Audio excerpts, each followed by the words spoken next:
WNBA teams are narrowing the gap with NHL and MLB in key markets, but is it sustainable? Can we all agree that the WNBA is the best comeback story sports has ever seen? The last time the league expanded was all the way back in 2008. After years of waiting, hoping, and chanting for growth, it finally opened its arms again. This time to welcome the Golden State Valkyries. And while they took an L in their debut, that night still felt like a massive W for women's basketball. Why? 18,000 fans packed the Chase Center in San Francisco.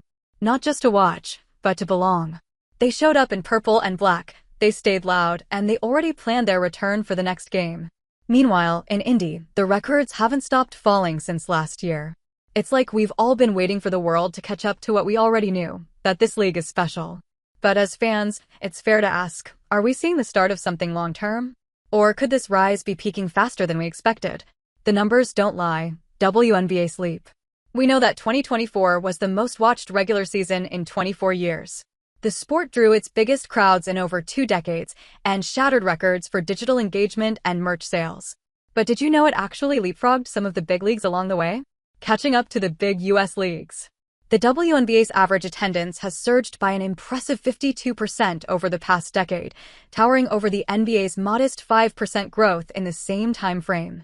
Leading the charge is the Indiana Fever, averaging around 16,680 fans per game this season, as of May 2025, outpacing the rest of the league and drawing crowds that rival long-established franchises.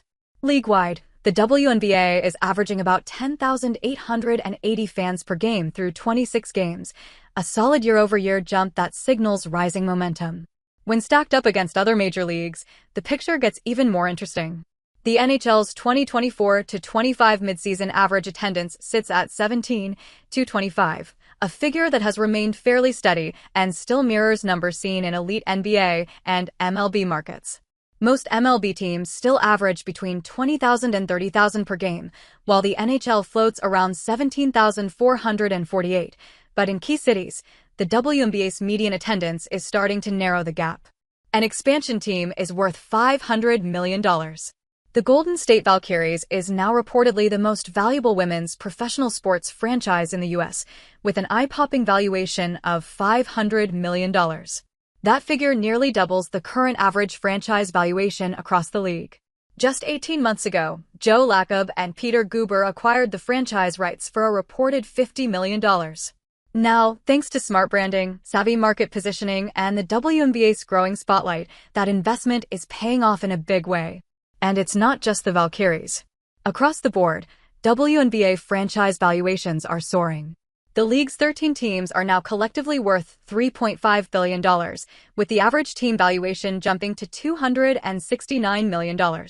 For context, that's nearly triple the $96 million average reported just last year, a staggering 180% increase year over year. This spike in value represents the largest single-year growth ever seen across any major professional league, even surpassing the NBA's 2014 jump following Steve Ballmer's landmark purchase of the Clippers. Broadcast boom and sponsor gold rush. Rising attendance isn't just filling seats, it's turning heads at major networks and boardrooms alike. High-end arena numbers are translating into record-breaking broadcast ratings, and platforms like ESPN, CBS, and Amazon are jumping in to ride the WNBA wave. For the first time in league history, multiple preseason games aired on national TV. And that's just the beginning.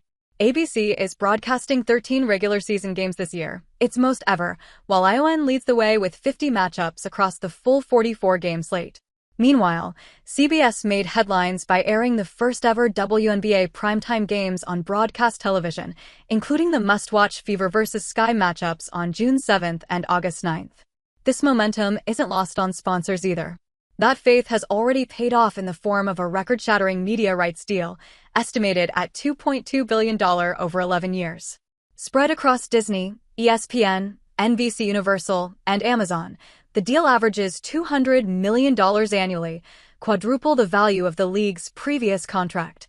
The best part is there's a clause built for growth.